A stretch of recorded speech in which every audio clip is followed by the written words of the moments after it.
Mr. Joe, welcome to Seekers. Who are Good to be you? here. So I am Mr. Joe. So I am a coach to CEOs. I work with CEOs from at all stages, really, from early stage startup founders through to tech companies that are growing really fast, through to enterprise career CEOs of larger businesses.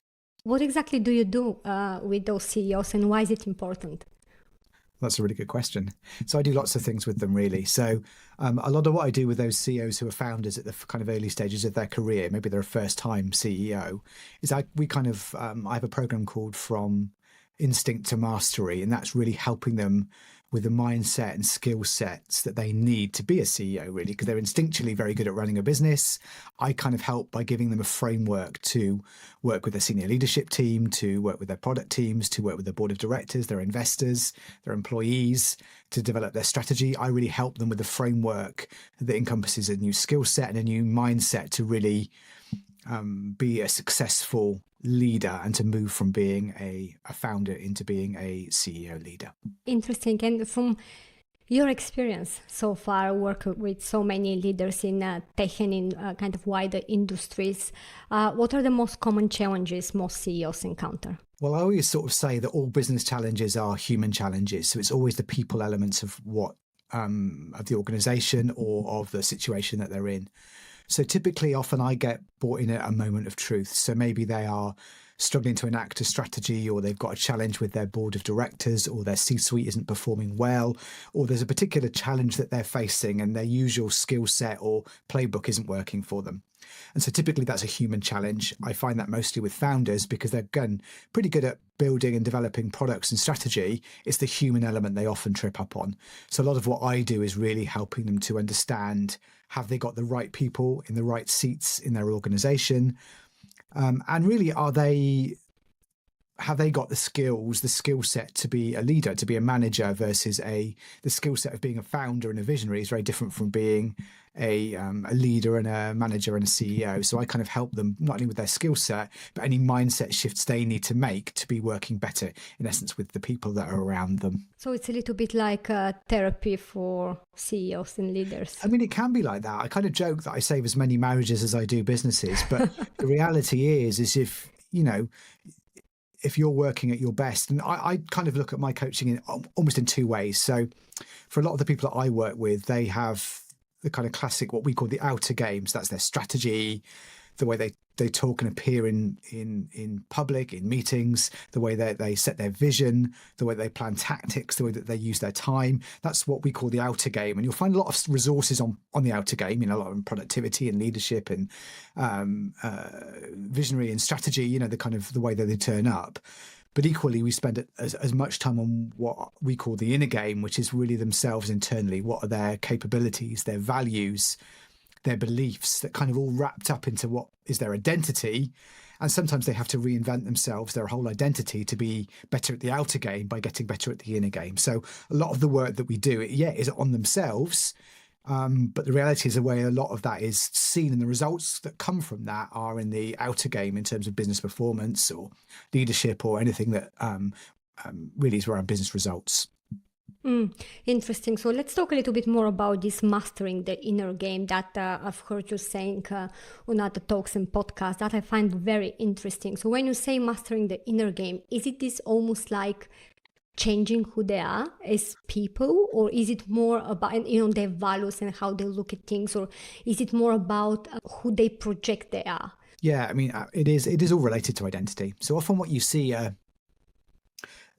the course of our life, we have a number of things that make up our identity. And our identity can come from the capabilities, so the things that we can do, right? Maybe that's coding, or maybe that's spreadsheets or business or sales. We have a variety of capabilities or things that we can do.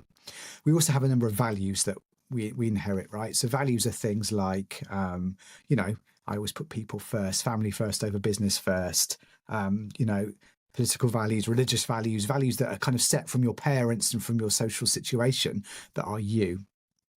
And then we have beliefs, so things like, if I work long hours, I can get great results, or if I hustle, I will win, or if I put enough effort in, I'll eventually get there, or I can steamroller my way to a great solution, or there's lots of beliefs about the way you operate that are also there. And all of these things then make up that person's identity. And what you can see with a leader is, and some of the symptoms that I see initially, or people around this leader might see, are when they react to perhaps their capabilities not being as great as they were, or their values being questioned, or their beliefs being challenged, and they take that as a personal thing, right? And then they react, right? We have something called a part of our brain called the amygdala, which controls our fight or flight response. There's a third one called fawn. And what you can see is when your identity is challenged, you go into this mode of amygdala whiplash or hijack, where you take over and you look to fight what you're saying. You get quite angry about something, or you run away and ignore it, or you fawn, which is where you say, I'm really sorry, you apologize, you're really nice to somebody. So a lot of the symptoms that you see when somebody appears to be under stress is this amygdala hijack. And that's often related to a questioning of their inner of their identity. And that can come from the point of, for example, maybe the hustle isn't working for you. You're working 60 hours a week, but you're not seeing the results. Maybe you're trying to coerce your team to work harder and push harder all the time, right? We all work just a bit harder, we get there. That's one of your beliefs, that that's the way it's going to work. And that isn't working for you. When somebody questions that approach you've got, you react in quite an emotional manner. And so typically when people start working with me, is they're noticing this in themselves. Why am I reacting like that? Typically, it's because your identity is under attack as you see it, because your beliefs and values are being questioned, or your capabilities are that. Maybe you're not the best coder in the world. Maybe you aren't the greatest at spreadsheets. Maybe you aren't the greatest at sales. That's okay. There's many things that you are great at. But the reality is, if you feel you're being questioned, then you lash out and you have that emotional reaction. And that's normally a typical sign that you're not playing the right inner game. How important is it for the CEO's personal values, what you're saying, who they are as a person, to align with the company's culture and the company's values they're trying to build and project, especially for smaller startups and early stage founders? I suppose that almost needs to be the same thing, isn't it? Yeah, I mean, you're absolutely right. They do. And early on they are, because as a leader, you can be, when there's 5 or 10 or 20 of you, it's very easy for your values to be the same cultural values as the business, because you're a small unit, you're spending a lot of time together. There's a lot of low level contact that everybody has with you. And so they understand your values just by being in the same place as you a lot of the time. As the organization grows, that's when the disconnect can come, because again, more people creates more values come into the business, and the culture can start to shift away from perhaps that of the founder. Now, either the founder can change or the business can change, but when the two start to diverge, that's when there's challenges for both sides of the business. Okay, so you're an employee coming into a business, and you're like, every time you meet the founder, you come away from that feeling like, this doesn't feel like the business that I joined. And equally, as a founder, you can feel your business is kind of slipping away from you to a certain extent, or the people you're hiring are not the right people, but you can't put your finger on it. Maybe they're good at the jobs they do. Again, we talk a lot about, there's a book called Traction by Gino Wickman. And in that book, he talks about right person, right seat. You can have the right person in an organization who's a good cultural fit, they have the same values as you, but they may be in the wrong seat, right? They haven't got the skills to do that. Equally, you could have an amazing programmer or an amazing salesperson who's great, sat in the right seat, but they may not be the right person for that job because culturally they're not a good fit. So you need to split those two things out. And that's harder when you're a founder and a leader away from recruitment, away from the team, for you to be able to control and have work on. So at some point, you need to be very intentional about how you set up the culture. It needs to move away from, well, it's obvious, which is often what a lot of early stage founders say, was obvious what the culture is, because we live it and breathe it all the time. So when the organization grows, you need to be much more intentional about setting that out, codifying it, writing it down, interviewing for it, and talking a lot about culture. So, for example, a lot of the enterprise CEOs that I work with spend probably a vast amount of their time on culture, the way people do their work, rather than specific decisions. They're all around the way people operate, the way that they do things, really the culture of the organization.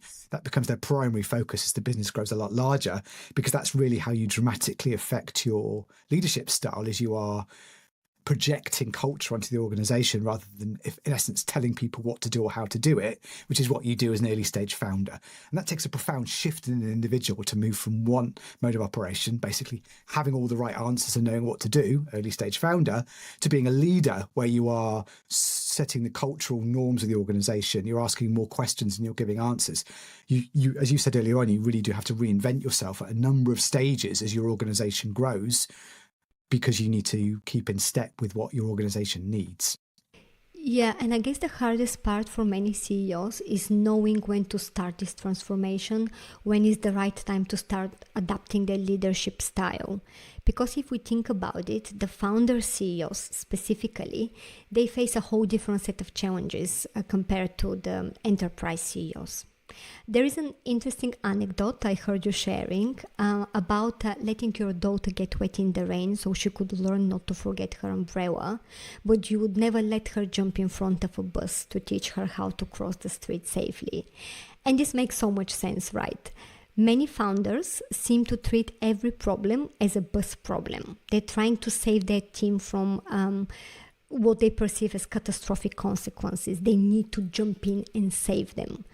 How can founders recognize when it's time to step back and allow their team to lead and learn through mistakes, to let them get wet in the rain? I mean, you can look at symptoms. So symptoms are things like, general employee dissatisfaction. Nobody likes to be micromanaged. If you're a founder CEO, would you like to be micromanaged? Well, of course not. And so you often don't see it as micromanaging when you're in that position of doing it. You see it as you say things to yourself like, well, if I wasn't here, this would never happen, or I just need to clone myself to make this better, or when you've got challenges with quality control, or people just don't care as much about the detail as I do, you find yourself saying these phrases. Now, they're all true, okay? And the challenge you have to do is to change your leadership style to suit the size of the business you are. So if you are 5 people and you're working on your MVP, your early stage product, absolutely, you can be all over the detail. As the business grows, you can't. And you, at that point, become a bottleneck. Now, logically, you can see that. You know that you're becoming that. That doesn't mean you're going to let go and stop becoming that bottleneck. So the first part of it is really acknowledging the fact that you cannot do everything.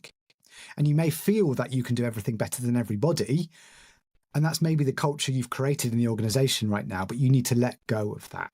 So I talk about it like you're driving a car and your hands are tightly gripped on the wheel and your knuckles are white. And you're so scared that if you let go that this car's going to crash or go into a ditch. Part of the work we have to do is slowly changing that way that you see things, right? Slowly taking your hand off the wheel so somebody else can take over. And it's not suddenly something you can do overnight. The first thing you want to have to do is to change the way, right? You're realizing that this is holding you back and holding your organization back. That realization has to come that I've got to step away from this because I'm becoming a bottleneck. We're not moving as fast as we could because everybody needs to run things past me. First thing is acknowledgement. And then bit by bit, you need to slowly give things away. And part of that, an exercise that I do, and actually I'll give this away to free to listeners of the podcast. I have a template for helping understand 2 things in your life. It's to list things that energize you, that get you really excited as a leader or as a human being generally, and list of all the things that drain you as a leader or as a human being, right? You create a big list. These are people, situations, work that you want to do. And typically in getting a leader to write down, or anybody to write down the things that energize them and the things that drain them, you get an idea of what you can give up early on as a leader, right? So you can start to pull away from the things that drain you and give those to some other people. And that's how you build up that muscle of delegation. Because again, when you're at an early stage startup, you're used to doing everything all the time. The reality is you have to start delegating, and the best thing to give up first of all is the stuff that doesn't fill your heart full of joy, the stuff that drains you of energy. You give that away first, and then you get to a point of view of the things that energize you. And in that list, there's going to be some things that have made you great so far. Maybe that is looking at the detail of the product. Maybe that is setting the vision. I'm not sure what that stuff is that energizes you, but you focus much more upon that. And you're very intentional about the work that you do. So maybe you do have a great gift for the vision of the product and the detail associated with that product. Fine, right? Use that and be intentional about how you do that rather than feeling like you have to do all the work. Intentionally decide how you want to give input onto that area that really energizes you, again, so that your team are energized by you being there as well. But the best place to start is to list the things that energize you and drain you, delegate the things that drain you, focus on the things that energize you, and focus on how you work on those in a very intentional way. As I said, I've got a resource that people can email me about that can help you figure out what energizes you and what drains you. And this is such a good compass for hiring people in the early stages of building a company. Is this the right strategy? We make a list of the things that drain us, the things we are not good at, and we have people to almost compensate for these weaknesses. Because if we think about it, the hiring mistakes are probably the biggest errors an early stage CEO can make, because the opportunity costs is even bigger than the financial implications. If we think about bringing on board somebody for 6 months who is not right for the role, whether that's going to be their personality or their hard skills, can have a devastating impact on the growth trajectory of this young startup, because 6 months is like years in the startup world. And many founders I know, they would either have people who are too similar to themselves, almost like a mirror of themselves, or they're going to bring someone on board with unrealistic expectations how much impact this person is going to have on the business. Either way, they're disappointed later on. I mean, definitely. And I think what you need to realize is there's lots of ways of doing it, lots of received wisdom about how you hire. And if you've got that list of what energizes you and what drains you, you've immediately got a list of the things you should hire for first. That list is going to be different for everybody, right? Maybe you're a founder who really loves the product side of it, right? Then don't hire somebody in product too early. That's not going to work, because that's the bit you really have got the energy for. Hire somebody in finance. If you're a founder who really loves the sales, distribution, marketing, product growth side of it, why are you hiring anybody there if that's your skill set? Hire somebody that complements you somewhere else. Number one is knowing that it's different. The path is different for every founder, and every leader has got a different style. There's no one way of doing it. A lot of what I do with the founders I work with is uncovering their unique style of leadership. And that then gives you an insight as to who you should hire and how you should hire. I mentioned earlier on this difference between a visionary and an integrator. The way to think about that is there's really two sets of roles in any business. You can think about it like running a train or a railroad. There's the person that lays the tracks, right? They're laying the tracks on a new route. Some are going somewhere exciting. This is brand new ground they're creating. They're laying the tracks. They're going somewhere brand new. And then you've got somebody equally who's great at running trains, right? They can run trains on time, on budget. They can make sure that everything's working in terms of the train. It's getting regular maintenance. It's all those sorts of things. You can need to figure out which one of those two you are. Are you a laying the tracks kind of person? Are you a running the trains kind of person? And you need to hire the other one. Typically, most founders are laying the tracks sort of people. They are visionaries. They love the visionary, they love the big stuff, they love the detail, they just don't like that messy middle bit of implementation. The first thing you do is you hire somebody who's great at implementing that stuff, that messy middle area. That could be a COO, that could be a product person, that could be a tech, whatever it is. You need to figure out what that messy middle is in terms of somebody who can take your vision and execute upon that, and which part of that you mean. So it's really understanding which of those two types of leaders you are can help you understand who you need to hire. And going forward in any organization, as you mentioned there, one of the warning signs is hiring too many people like you. You don't want a company full of visionaries because you'll get nothing done.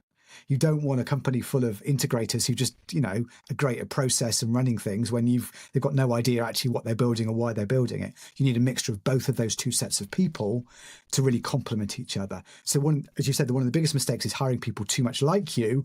And one of the things is also hiring somebody who doesn't complement you particularly well in the organization, who's maybe a bit too much like you or too different from you, and you don't really work together. And then the problem you had is actually getting bigger and bigger and bigger, and the same problems stay. You don't solve the problems that you had when you hired people who are like yourself. Yeah, I mean, I have a friend who works in product management, and he always sort of says, gosh, nobody wants to be the first product management hire, but I love being the second one.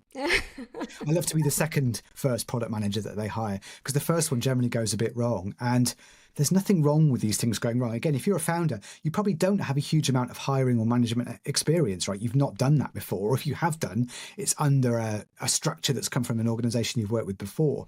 You're going to get it a bit wrong. And I think to your point, you've got to understand pretty early on if this person's right or they're not right, and accept the mistakes and move on. So one of the big challenges I also see when the business grows maybe above 50 or 100 people is the opposite, is where they keep people too long. So people who've been really integral in that kind of business that's 10 to 20 people, maybe they're extremely great individual contributors who are amazing at product growth or marketing or sales or tech, and they're then being asked to transition into leadership of a team in that area, and they're not great at the leadership side of it. And often people keep hold of people who've been great for them before and put them into a role that they're not comfortable in and expect them to be really, really good. So at some point you have to look at the leadership at the layer beneath you within an organization and hire for leadership versus hire for skill set. And that's That's a big shift that often a lot of businesses miss when they hit kind of 100 people. And it takes them 6 months to a year to overcome that challenge,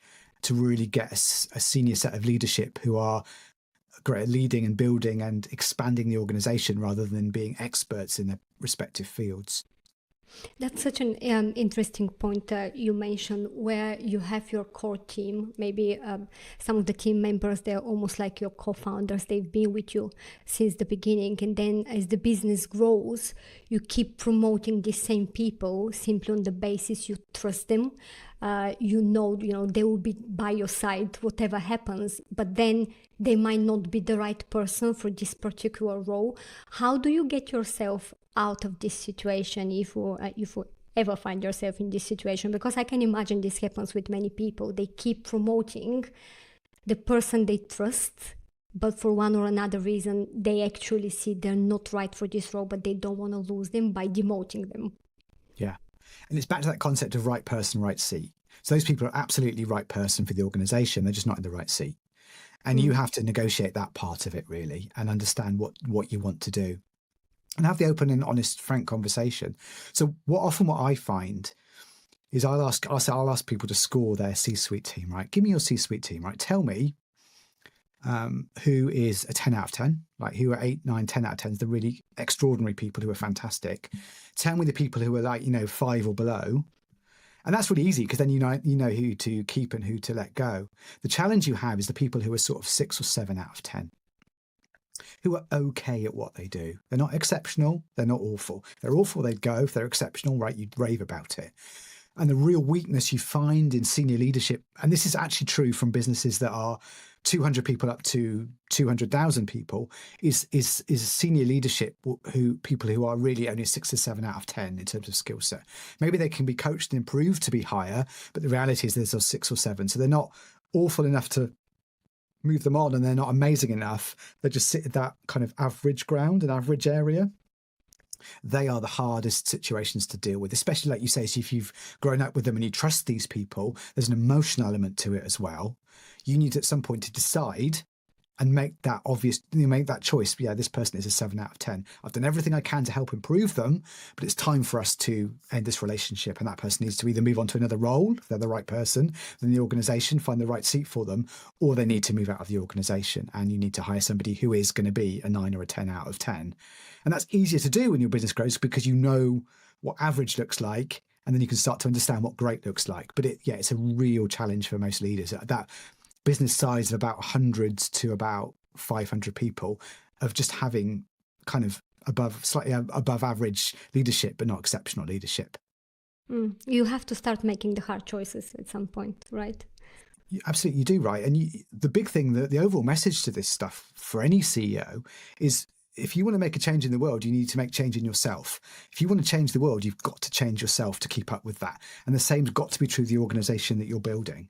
Everything has to change. And that's not just skill set, that's also mindset. If you're not doing both of those two things at the same time, you're not going to change the world. You look at the great leaders that we look at now, and you can see how they've grown over time to be better and better at what they do. And equally, you can absolutely see when they've hit their maximum, where they have stopped growing and start to become different in the way that works. Like, classic one is Elon Musk, right? He stopped growing in terms of his leadership stuff, and he's gone in kind of lots of crazy directions because of that. You see other leaders who started to grow, like Mark Zuckerberg, who absolutely hit a plateau and then realized he had to change, and has changed, and has kind of come through a resurgence in that. Leaders need to change. If you want to change the world, you've got to change yourself. In your view, what are the defining traits of a successful, happy CEO, if such a thing existed, of course? Is there like a perfect formula? Have you seen any patterns of CEOs who successfully scaled themselves alongside their companies? I mean, definitely, I can share some traits with you, absolutely. I just mentioned that one about constantly looking to change themselves, realizing there's always ways to improve how they work and how they turn up in the world. That's number one, really. If you're not willing to change yourself, how can you change the world, right? It's not going to happen. The second one really is is letting go of being right. So early on as a founder, have got this amazing vision, and everybody's telling you you're crazy, or these VCs are not backing you. You have to be really clear on your vision and absolutely believe everything that you say. And that can again hold you back later on in your organization. So you need to let go of being right or being the smartest person in the room.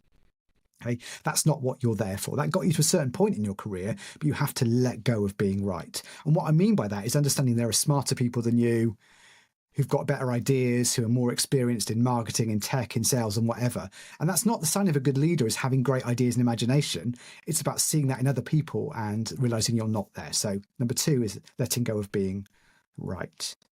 And then number 3, related to that, is asking questions more than giving answers. So if you're in a meeting and you're constantly telling people what to do or what they should do, or people are asking you for that, that's again a danger sign in terms of your organization not growing, because you're becoming a bottleneck and you're the only source of inspiration of what's going on. So the best leaders, again, ask more questions than they give answers. And those questions are very directed to nudge people in the right direction. So even if they know what the right answer is, they may not give it, but they may ask the right sorts of questions so that that person comes up with that answer themselves. So it's all about asking questions at that stage. And then really the next level as part of that is really defining your what people and how people see you outside of you being in the room. So this is really the culture that you're creating within an organization. So anybody can turn up and be amazing in a meeting or in a situation or in a pitch. The reality of the most gifted leaders is they don't have to be in the room for that stuff to happen. Their legacy, or the way that they are, is that they're almost sat in that room when they're not in that room. So everybody knows how that business operates. They know how to make decisions and choices based around that culture. So almost that CEO is always there, but they don't actually physically have to be there. They've got this almost legacy or ability to project what they want that organization to be. And everybody's extremely crisp and clear on what they should be doing and how they should be doing it, without that leader needing to be there again, because that can be a bottleneck. If your organization is 10,000 people large, you can't be in every meeting making every decision. You have to be able to project that cultural greatness that comes from you into the whole organization. And give people this sense of stability and clarity, what is expected from them. It's such an important point. And what I find with a lot of the leaders who've really, in those large organizations, they probably only say maybe 10 or 15 different things. And these things are extremely tight and crisp in the way that they talk about them. No, this year our North Star is X. This year we are focusing on these 3 things and only these 3 things. Our mission in the world is to do this, this, this, and this. Whenever you're making a decision, you need to look at these 3 things, right? These are typically the way that very experienced CEOs turn up, and they've really almost got 10 things that they say. You could just have a robot recording this person, because again, this has to be a very tight, very crisp message for everybody. So everybody knows what's going on. And that's really a very small set of a vocabulary that a CEO has. And they're in essence saying the same thing again and again and again. And that the way that they say it is extremely crisp. Awesome. Can you share an example of a successful CEO transformation you've witnessed, maybe from your experience, without sharing names and positions, of course? I can, yeah. So I've worked with a CEO previously who had taken over from the founder. So the founder had built the business up for 10 years. They promoted internally a CEO. And number one, it's really difficult to come into a business as a leader when the shadow of the founder is already there, okay? Because again, the founder's culture and the way the founder is to set the culture for the business. And what was interesting is this CEO knew that things had to change, right? That culture needed to change. They needed to move away from the old thing because the business had stopped growing. It stopped succeeding in the old way. And so he looked again at really what do we want the culture to be? What does it need to be like for this business to change? And looked at success and redefined what success meant in terms of the organization. Previously, they'd been extremely successful because they'd had a great product, right? The product had been product-led growth for a long time. They realized that had hit a plateau and they had to shift into sales-led growth, right? They had to get people outreaching and working in terms of what they were doing. They instigated a partnership program. They really changed not only the culture of how they did things and the way the decisions were made. It wasn't a product-first organization. It was a commercially sales-first organization. They had to completely shift how the organization focused and made choices away from the old way to the new way. And that took time. But what was interesting is they were very intentional about making those moves. They were very crisp about the way they made those messages. They were very, and understood that there was going to be, and there always is with any change in strategy, you go on a J curve, right? So things get worse before they get better. And he was very clear on that message. Things are going to get a bit harder before they get better. We're going to have to go through this period of pain and difficulty before things get better. We're going to have to move some people around and change some focuses. If you're not on board with this new way of doing it, you're going to have to change. They made dramatic changes into the C-suite as well. So people who are extremely culturally tied to the old ways of doing things, they moved those people on. They hired people in from the outside, again, because typically what founders do is build people up from the inside. And that's great and get you to a certain point, but they move people in from the outside who had expertise in certain areas to take over at the C-suite. Yeah, and they are bucking the trend in their industry at the moment by, over 30% growth year on year in an industry that's extremely competitive at the moment. And they've done that by really effectively reinventing the organization. And what was interesting, the way they did it was without going in and saying, I'm going to reinvent things. That's exactly what they've done, but they've done it slowly and very intentionally, knowing exactly where they need to get to rather than trying to do it overnight. Because what you find with many founders is they pivot. And what that means is a dramatic change very quickly. Yeah. And what comes from a pivot is a bit of whiplash. And that's fine when the organization's small, but when the organization's larger, that's a lot harder to do. And so it takes a very different set of leadership skills to slowly move an organization around to be something new. And this leader did that and has had incredible success from that. Did they face a lot of pushback internally? They did. Because the founder was still around and was still sitting on the board. So they'd find that members of their C-suite were going behind their back to talk to the founder, saying that this isn't right, this isn't working, we need to change this. I was always whispering in the ear of the founder, and there was huge amounts of difficulty and change. But, this is not the way we've done it for the last 10 years. Why are we changing this?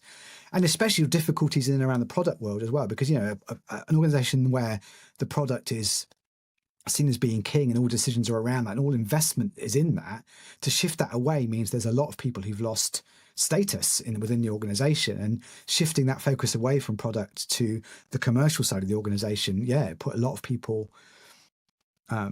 upset a lot of people. But again, the CEO was very focused on why this was happening, why it needed to be done, and didn't waver from that. He's got a really strong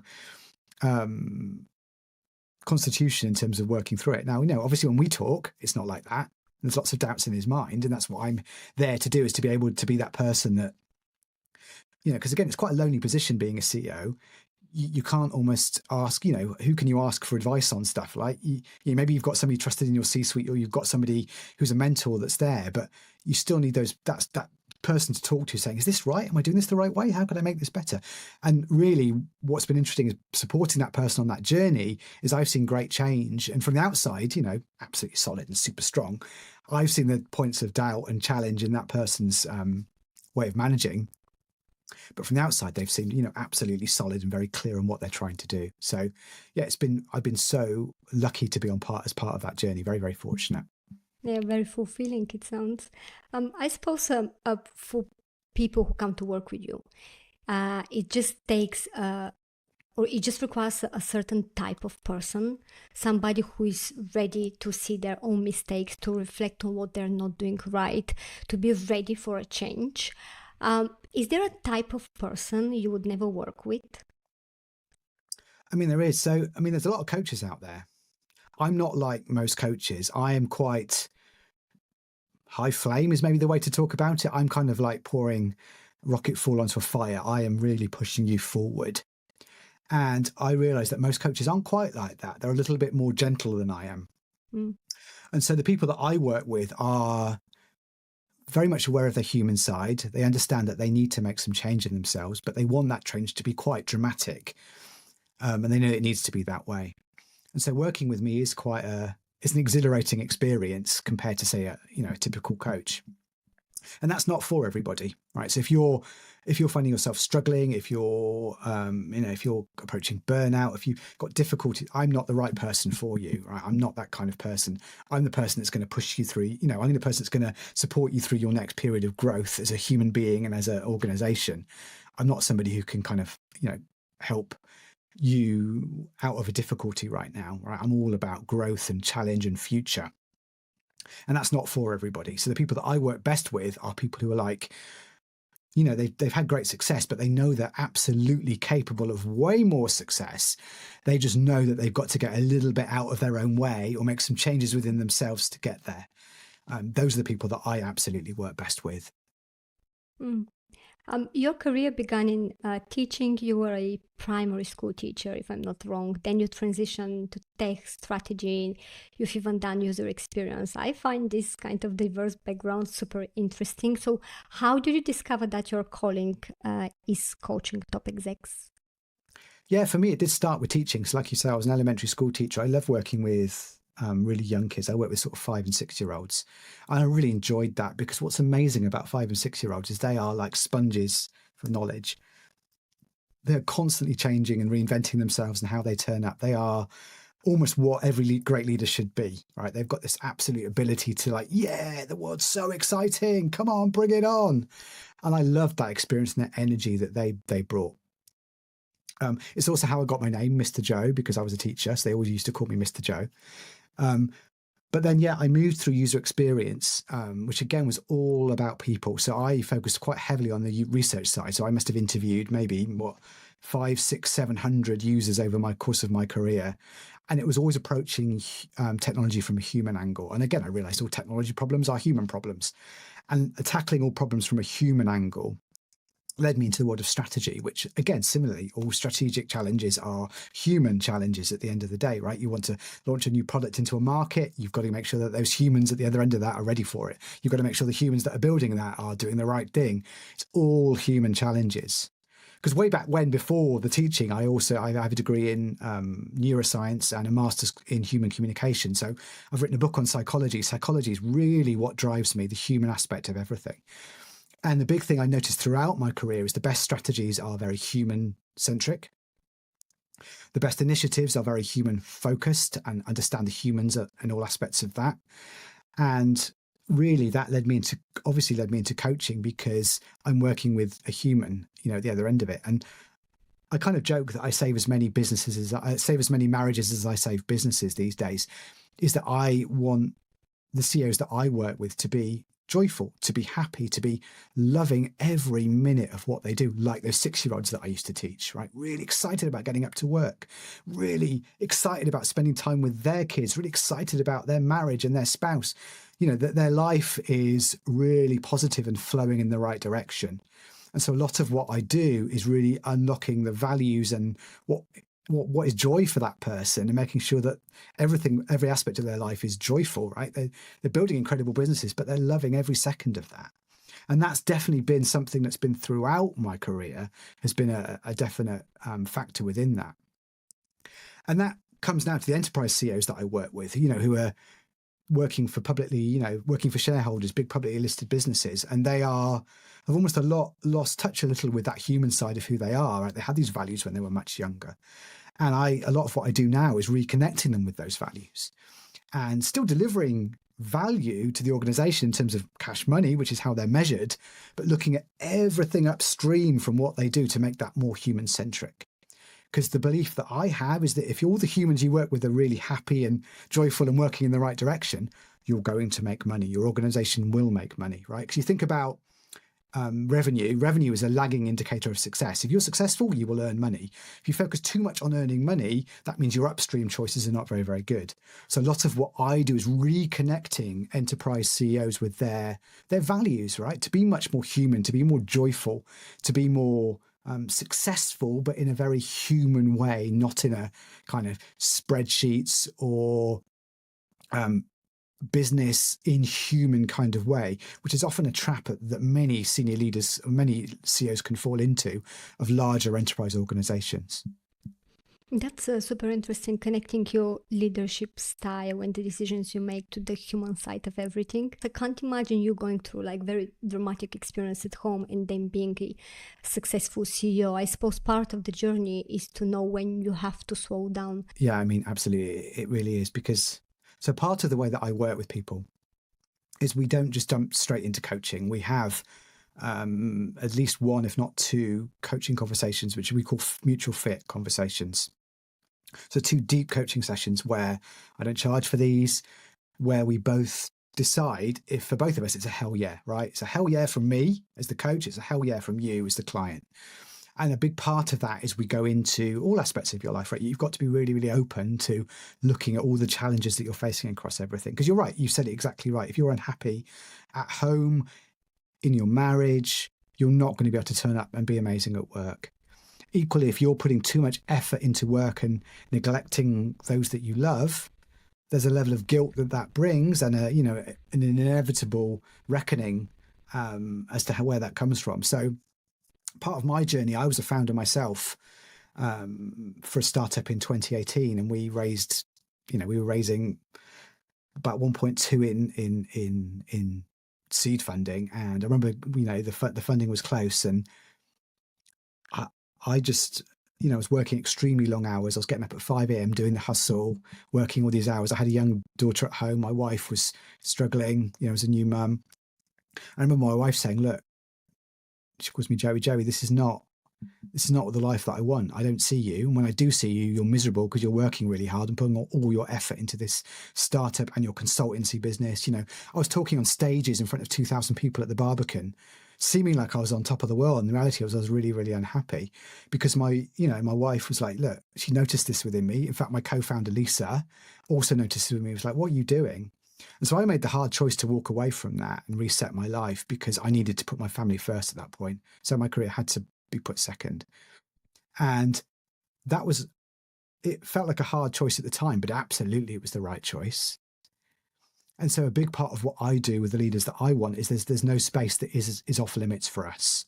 That, you need to be working and living the life that you want to be living. You need to be doing the things that you should be and need to be and have to be doing, as well as running an amazing business, right? You can't, I always say you don't have to, being a startup founder or being a CEO doesn't have to come at the cost of being a mother or a spouse or anything like that. You can do both of those two things equally as well. You just have to be very intentional about how you do each of them. It doesn't have to be a choice between family life and work life. It doesn't have to be a balance. I call it a blend, right? It's a blend of these things because balance suggests something's always out of kilter.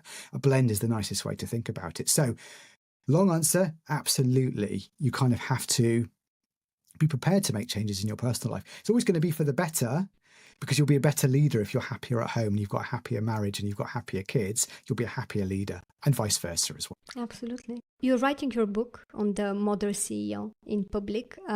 For anybody who hasn't seen, go and check Joe's website, mrjoe.uk/modern CEO. I love the little videos and clips and your thoughts you put out there. What's been the most surprising feedback or insight you've received from your audience so far on kind of the views you share online? Yeah, so the Modern CEO book, and calling it the Modern CEO book, is definitely a reaction to the old ways of management. So for a long time, I've struggled with, and I think a lot of the CEOs that I've worked with have struggled with the received wisdom of how you should run a business. That is all command and control. You're in your office at the top of that tower block, and everybody below you is your employee, and you tell them what to do, right? There's a lot of outdated ways of running a business. So I wanted to update a lot of that, almost as a reaction to a lot of the MBA or Harvard Business Review articles of old. And so I wanted to do that in the open. And everything that I do, all of the content within the book is based upon all of the coaching that I do with the CEO. So all of the snippets that I release. So the way I'm writing the book is it's a series of, in essence, short snippets in helping you to create mindset and skill set shifts in yourself. So everything is split into 3 parts, and each part has maybe 10 skill set and mindset shifts for you. And if you go through this program of making these skill set and mindset shifts, you're going to be a better human being. You're going to be a better leader. And as I'm going, I've been sharing all of these mindset and skill set shifts as I've gone through. The biggest feedback that I've had is how even small changes to the way that you turn up based on even just one of these videos or one of these concepts can have a radical shift in the way that your organization sees you, your leadership style, and the results that you get, even just from something quite small. So a good example of one of these is I have a video called Close All Open Loops. So one of the biggest things and challenges I see of any CEO or any leader is they have too many open loops. And what that means is you have a meeting with somebody and say, yeah, are you going to be doing this thing? And they're like, yeah, I'll go and do that thing. If you need any help, let me know. And the other person's like, yeah, of course, I'll let you know. And that person never gets back to you. So you think, well, do they need help? Have they stalled? Are they doing the job? Are they doing the right thing? That loop has not been closed. Right. And if you spot good leaders, they close all the loops, right? So they'll say something to that person. If you need any help from me, I want you to come to me by next Tuesday. In fact, let's put next Tuesday in the diary at 9:00. You can come to me with any challenges that you need, right? That loop is closed until next Tuesday at 9:00 when they come back, and that loop's closed, right? Simple way of doing it. The open loop's gone. So I'm not worrying or thinking about that open loop as a leader. It's a closed loop. Even something as simple as closing all the loops in your leadership journey can be transformational for everybody around you, because suddenly everything starts to get done. Right. Yeah. It's a very, very simple hack, but one that's really transformational for a lot of leaders I work with. So one of the first things I do with a lot of the leaders I work with is help them close all the loops, right? Have a strategy for closing all loops. And that's transformed many of the founder CEOs that I work with in the way that they work with their team. Suddenly stuff happens. People aren't hiding away from problems or challenges. Things are moving. Yeah, works forward, moves forward. So yeah, in sharing things and putting things out there, I get loads of feedback as to, does this work? Doesn't this work? Is this valuable? Isn't this valuable? So by the time the book's out, everything will be as polished as it can be and as valuable as it needs to be for the modern CEO. Interesting. You've worked with both startup CEOs and Fortune 100 leaders. Are there any universal truths about leadership that you've discovered that transcend company size, right? Something that's universal for any company leader. One of the universal things that I work on with all types of leaders is what I call, and it's a concept I've used from a gentleman called Michael Neal, which is effortless success. And that's the idea of building success so it feels like it's easy. You're not having to put that energy in. You're not pushing a car uphill all day. You're not pushing the organization forward. And so one of the key concepts I work with all of my leaders is, how could this be effortless? How could this be easier? How could you make your life lighter? And that as a concept is universal across all leaders. They all need that, because what you find as a leader is you take on the responsibility. You hear leaders saying things, well, the buck stops with me. Ultimately, it's my responsibility. They have all of these words to talk about why all the responsibility is on their shoulders. And if it's metaphorically responsibility is always on their shoulders, they're going to feel like that. They're going to act like that. They're going to turn up like that. It doesn't have to be like that. So in just asking the question, how could this feel easier? Or how could this feel effortless? Helps people think and shift their mindset away from like, this is hard, this requires effort, I've got to keep pushing, to actually, this feels really nice. I'm just making little moves and changes here, nudging here and there. Oh, look, something's out over there, I can do that. It suddenly feels easier and lighter. And a big gift that I give to the CEOs that I work with is their feeling of lightness in terms of everything that they do. Amazing. So many practical insights today, Joe. Thank you so much for your time. And before I let you go, just my last question will be, let's look at to 2030, for example. What skills or qualities do you believe will become essential for CEOs? Qualities that are commonly discussed today, something new, what is changing?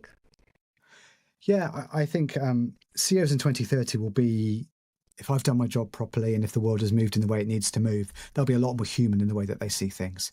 They'll treat their organization as a group of incredible, gifted humans rather than a set of resources or some lines in a spreadsheet. Is that they'll really unlock the ability of the humans within that organization to be the best that they can be. They'll have given AI all the boring, dull jobs and not given AI all the exciting ones. And the humans will be giving and doing all the work that they absolutely need to be doing to drive that business forward. And so understanding fundamentally, for a business to be successful and to generate billions of dollars, the humans need to be happy and joyful and working in the same direction for the same reasons, the same mission and purpose that you have as a leader. If you instill that within your organization, you can do incredible things. If you try to command and control and coerce and align and all of those horrible words that a lot of leaders use these days, there's a huge amount of effort in there, and you're going to wear yourself out, and you're going to lose to the folks that are doing things in a human way. Where can people find you online, Joe? Yeah, the best place to find me is I'm mrjoe.uk is my website. All my stuff's there. I've got lots of videos that I share and content. LinkedIn as well. Just search for Mr. Joe Coach on LinkedIn and you'll find me. I share everything that's there as well. Equally, YouTube, Mr. Joe Coach, again there as well. I share all of my insights there. I actually have a newsletter that's really good that I send out every week, so you don't have to keep up with that. You can find that at mrjoe.uk. That's probably the best place to start, is to sign up to the newsletter, because you get all of the stuff that I send it out, and you get that every 2 weeks.